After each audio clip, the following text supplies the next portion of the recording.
It was supposed to be one of those quiet mornings at my lake cabin that I had dreamed about when I first bought the place. The kind of morning where the only sound was the soft whistle of the wind through the trees and the gentle lap of water against the dock. I had brewed myself a strong cup of coffee, leaned back in my chair, and thought about how lucky I was to finally have some peace away from the chaos of the city. But that peace didn't last long. Suddenly, there was a knock at the door, not just any knock, but a heavy, aggressive pounding that rattled the wood. At first, I thought maybe it was a neighbor, someone in trouble, or maybe even a delivery gone wrong. But the moment I opened the door, my stomach dropped. Standing there were two uniformed police officers, stone-faced, hands resting casually near their holsters. The way they looked at me, you'd think I was already guilty of something. "Sir," one of them said firmly, "we've had a complaint from the homeowners association. They claim you're trespassing on this property and refusing to comply with HOA rules." For a moment, I thought I misheard him. Trespassing? On my own property? I had purchased this cabin outright, fair and square, and I had the deed tucked away in a safe inside. But before I could even open my mouth to argue, the officer pulled out a folded paper and held it up like it was a weapon. "They want you off the property today," he continued, his tone sharp, "and if you don't cooperate, we'll have to remove you by force." I felt my jaw tighten. Was this some kind of sick joke? My mind immediately went to one person, Karen, the self-proclaimed queen of the HOA.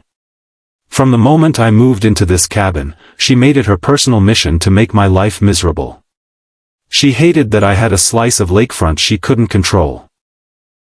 She knocked on my door the very first week I moved in, demanding I pay HOA fees and register with her community board, even though my property was clearly marked as outside the HOA boundary lines. I had laughed then, told her she had no authority here, and shut the door in her face. But Karen wasn't the type to take no for an answer. She wanted power, and when she couldn't get it through rules, she used intimidation. Still, this was a new low, even for her. Now she had dragged the police into her game. I glanced at the paper the officer was holding. It wasn't an official warrant. It didn't even look like proper legal paperwork. It was nothing more than an HOA notice, printed from a computer, with some bold letters and Karen's signature at the bottom. Yet here were two law enforcement officers, standing on my porch, acting like I was a criminal. My blood started to boil, but I forced myself to stay calm. Losing my temper would only make things worse. "This is my property," I said slowly, my voice steady but firm. "I bought this cabin legally. I have the deed inside. You have no right to tell me I'm trespassing in my own home." The officer shifted uncomfortably, clearly aware of how ridiculous this sounded, but he didn't back down. "Look, sir," he said, "we're just here responding to a complaint. If you don't want trouble, the best thing you can do is pack your things and leave for the day until this gets sorted out with the HOA." Leave? On a Saturday morning in my own home? Because some power-hungry HOA president didn't like me living here? I could feel my hands tightening around the doorframe. Every part of me wanted to shout, to tell them how insane this was, to call Karen every name under the sun. But I kept my composure. Something inside me told me to wait, to hold on just a little longer. Because I knew something the officers didn't. I knew that this was about to turn on them, and on Karen, in the most spectacular way possible. From deeper inside the cabin, I heard footsteps. Heavy, steady, confident. The sound of boots against the wooden floorboards. My chest eased a little because I knew who it was. And if these cops thought they could intimidate me with HOA threats, they were about to learn a lesson they would never forget. From the back of the cabin, the sound of boots grew louder, and before the officers could say another word, the front door swung wider. My wife stepped into view, and instantly the entire atmosphere shifted. She wasn't in casual clothes, not in jeans or a t-shirt like on her off days. No, she was dressed head to toe in her official sheriff's department uniform. Her badge glinted in the morning light, polished and unmistakable, her belt heavy with gear, her sidearms sitting confidently at her hip. She didn't have to say a single word for the air around her to change, her very presence was enough. I saw it immediately, the officers' expressions faltered. The cocky authority they had tried to throw at me vanished in an instant. The smug stance, the squared shoulders, the hands hovering near their belts, all of it melted into something closer to uncertainty. They weren't just standing at the door of some random man anymore. They were standing in the home of someone who was married to a sworn officer of the law. And not just any officer, my wife had a reputation in this county. She was respected, tough, and the kind of deputy who didn't tolerate nonsense, especially not from people abusing the system. She stepped forward until she was right next to me, folding her arms across her chest. Her voice, calm but commanding, filled the space. "Is there a problem here?" she asked, her eyes narrowing slightly as she looked at the two officers. It wasn't an innocent question. It was a challenge. The officers shifted nervously, exchanging quick glances, clearly thrown off. The taller one cleared his throat. Ma'am. Sheriff, we received a complaint from the HOA. They claimed this man, your husband, was trespassing here and refusing to comply with community rules. They instructed us to, remove him." The way he said it, stumbling over his words, told me everything. They were realizing how badly they had been played. My wife raised an eyebrow, unimpressed. "Instructed you?" she repeated, her tone sharp, like a teacher catching a student in a lie. "Since when does a homeowners association instruct sworn officers of the law?"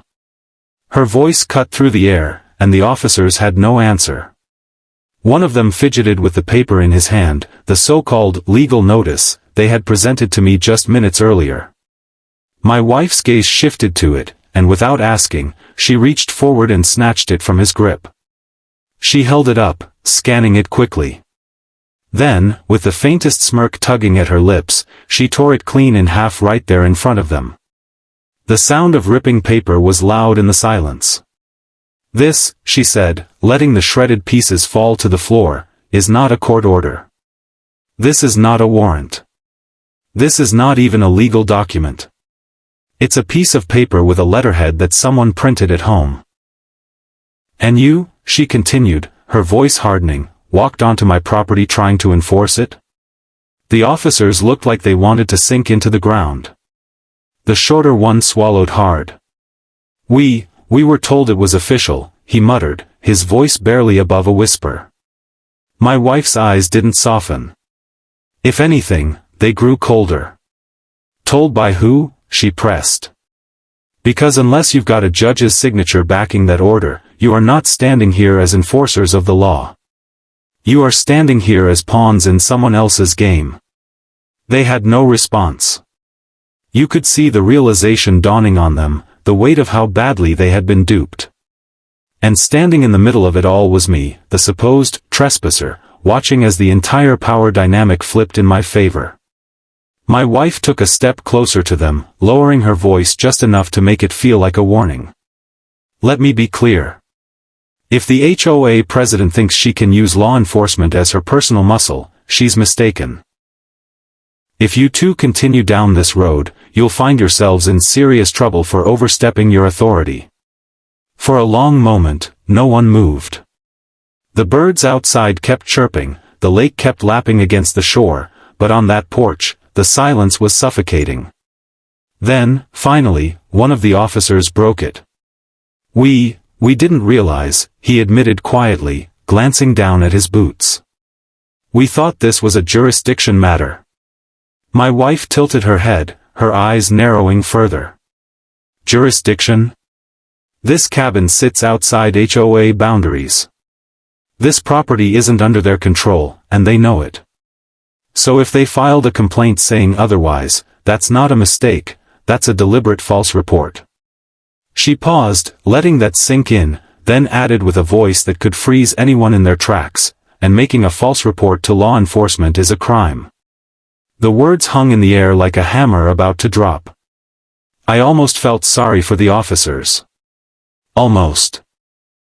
But then I remembered the way they had stood there moments earlier, ready to drag me off my own land like some criminal, without even bothering to check the facts. And just like that, my sympathy evaporated. They deserved every ounce of heat my wife was giving them. The taller one finally nodded slowly, his face pale. "Understood, ma'am," he said. We'll need to reevaluate this." Reevaluate. That was his way of saying they had no leg to stand on anymore. They were realizing they had been set up by Karen and her little HOA empire, and they were realizing it in front of someone who wouldn't let them off the hook. My wife, still calm but unwavering, leaned back slightly and folded her arms again. "Good," she said simply. "Because the next step isn't about reevaluating. The next step is about accountability. You'll want to think carefully about who you let instruct you from now on." And with that, the officers stood frozen on my porch, unsure whether to leave, apologize, or just disappear. For the first time since they arrived, I felt the tension in my chest ease. Karen must have been lurking nearby, because before the tension could even settle, I heard the unmistakable sound of heels crunching against the gravel path leading to my porch. And then she appeared, marching up like she owned the place, her face twisted with anger, her finger already jabbing in the air before she even opened her mouth. "Why is he still here?" she shrieked, her voice cutting through the morning air like nails on a chalkboard. "I told you officers to remove him. He's trespassing, he's breaking HOA rules, and he doesn't belong here." The arrogance in her tone made my stomach turn. Here was a woman who had no authority, no jurisdiction, no legal standing whatsoever, yet she barked orders as if the entire world revolved around her HOA kingdom. My wife turned slowly, her expression sharp and unflinching, and fixed Karen with a stare that could cut through stone. "Ma'am," she said, her voice calm but carrying the weight of authority that demanded silence, "let me make this very clear for you. This property is not part of your HOA. You have no jurisdiction here. None. And filing false reports to law enforcement? That's not just a mistake, that's a crime."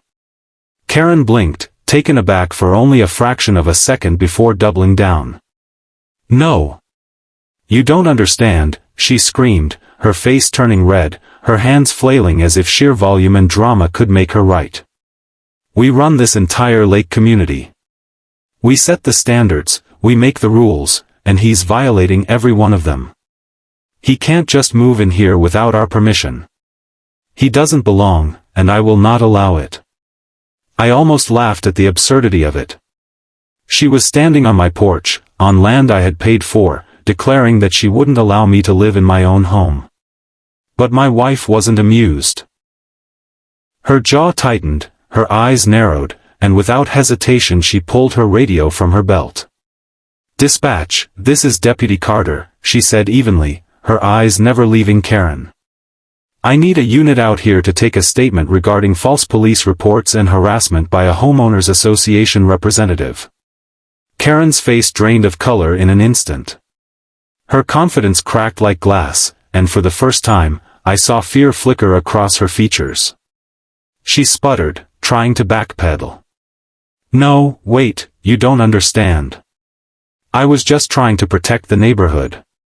He's lowering property values, he doesn't fit the aesthetic, and, that's enough," my wife cut in sharply, her tone brooking no argument.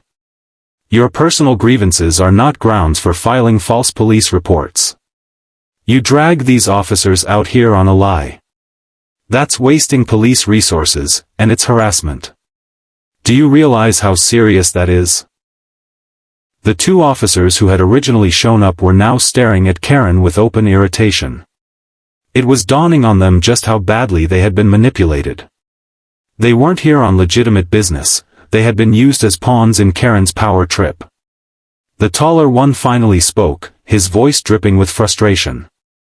"Ma'am, if the sheriff's office confirms this property isn't under HOA jurisdiction, then you've wasted our time and potentially committed a criminal act." Karen's mouth opened and closed like a fish gasping for air. She wasn't used to pushback. She was used to people cowering, to neighbors bending to her will, to board meetings where her word was treated like law. But now, with uniformed officers looking at her like she was the problem and a sheriff's deputy standing firmly against her, she realized she wasn't in control anymore. "You can't do this to me," she muttered, her voice trembling with desperation. "I'm the president of the HOA. I represent this entire community." My wife stepped closer, her presence towering over Karen despite not raising her voice. "Being president of a homeowners association does not put you above the law," she said firmly. "You don't get to weaponize law enforcement against people you don't like. You don't get to fabricate authority you don't have. And you definitely don't get to step foot on this property again." Karen's eyes darted nervously between my wife, the officers, and me. Her confidence was gone, replaced by the realization that she had crossed a line she couldn't uncross. For the first time, she looked small, powerless, exposed. But then, as if clinging to the last shred of her pride, she tried one last desperate attempt to save face. "This isn't over," she hissed, her voice low but shaking. "You may think you've won today, but the HOA always gets the last word. Always." My wife tilted her head, unimpressed. "We'll see about that," she said simply, her hand resting on her radio as if daring Karen to make another false move. The shorter officer finally cleared his throat, his patience gone. "Ma'am, you need to leave the property immediately," he said firmly. "You've already caused enough disruption here.